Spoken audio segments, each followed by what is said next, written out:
Welcome to The Explainer. Today, we're tackling a massive, high-stakes issue that honestly affects scholars across every single discipline. We're talking about protecting your hard-earned research from the constantly growing threat of predatory publishers. You put months, sometimes literal years into your work. The absolute last thing you want is to lose your funding or, way more importantly, permanently damage your academic credibility by falling into the trap of a fraudulent journal. So we are going to arm you with the ultimate survival guide to make sure that simply never happens. Okay, let's dive into this. Here is our agenda for today. First, the predatory publishing threat itself.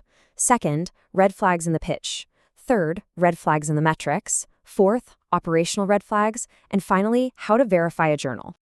All right, starting with Section 1, the predatory publishing threat. You see, making a mistake here doesn't just mean a lost publication fee. It can leave a permanent, highly visible stain on your academic CV. To put this whole thing into perspective, there are now over 18,000 predatory journal titles operating globally today. 18,000! That's just wild.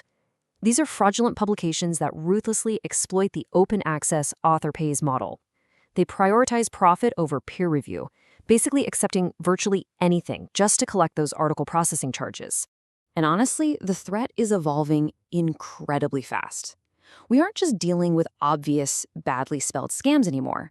Predatory operators are now using generative AI to churn out totally fake peer review reports and entirely AI-written articles. They're also spinning up these incredibly sophisticated clone websites and making fake indexing claims to steal submissions and fees right out from under real, legitimate publishers.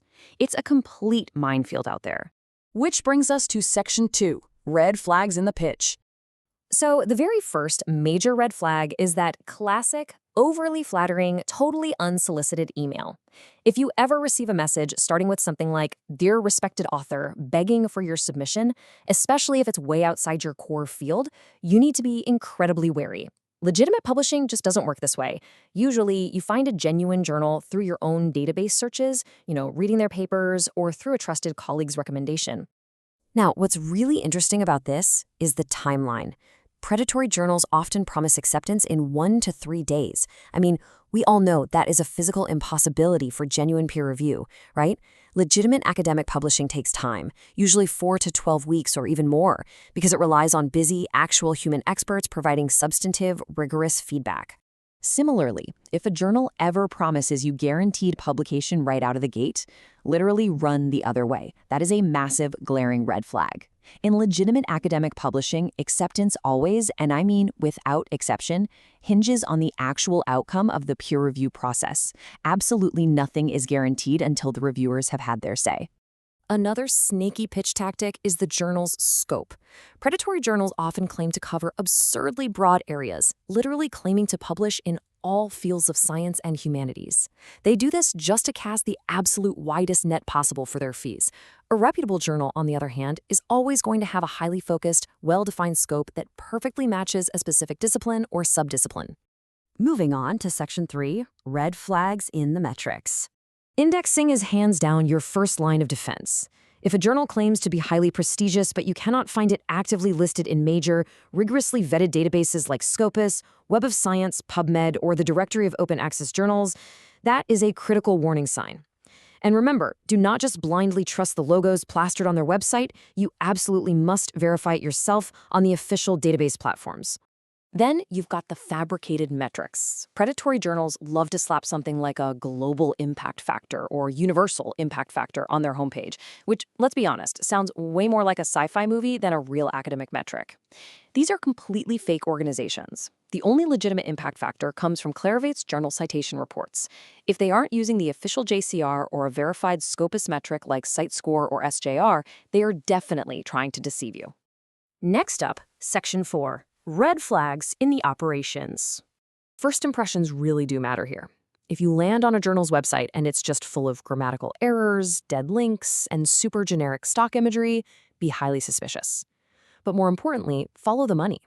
Legitimate open access journals will always clearly state their article processing charges upfront long before you ever hit submit. If the fees are hidden or kind of murky, it's a trap for sure. Next, you want to audit their editorial board. Predatory journals routinely list fake names, or they actually list real, prestigious academics completely without their permission. Sometimes, incredibly, they even list scholars who've already passed away. It's wild. Just do a quick search of the board members on Google Scholar. Legitimate journals have boards filled with active researchers who have real, verifiable affiliations and actual publication histories in that exact field. And this brilliantly illustrates a very simple yet highly effective verification check, the ISSN. Predatory journals frequently use stolen or completely fabricated ISSN numbers, but you can easily catch this by taking the number from their website and just plugging it into the official portal at issn.org to ensure it actually matches the journal title and the publisher. Here is another fantastic, super quick trick. Use a free WhoisLookup tool to check the journal's website domain.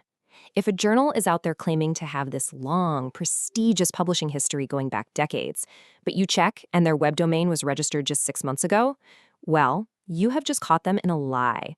Established journals have established digital footprints, period. Finally, for this section, check their ethical commitments. Reputable academic publishers are almost always committed members of publication ethics bodies, like COPE, the Committee on Publication Ethics, or OSPA. Predatory operators actively avoid these organizations simply because they cannot pass the rigorous standards required for membership. Okay, final section. Section 5, How to Verify a Journal. So the crucial point is to really make this methodology a habit. Step 1, always verify indexing directly on Scopus, Web of Science, or DOAJ. Step 2, verify the ISSN on the official portal. Step 3, check for legitimate ethics memberships. And step 4, whenever you are in doubt, run through the excellent structured checklist at thinkchecksubmit.org. It walks you through every single essential question you need to ask. Which brings us to the ultimate golden rule. If it seems too easy, investigate thoroughly.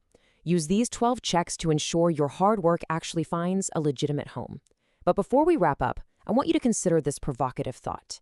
If over 18,000 predatory journals are out there churning out fake science every single day, exactly how many deeply flawed papers have already slipped into the research literature that you rely on? Stay vigilant out there.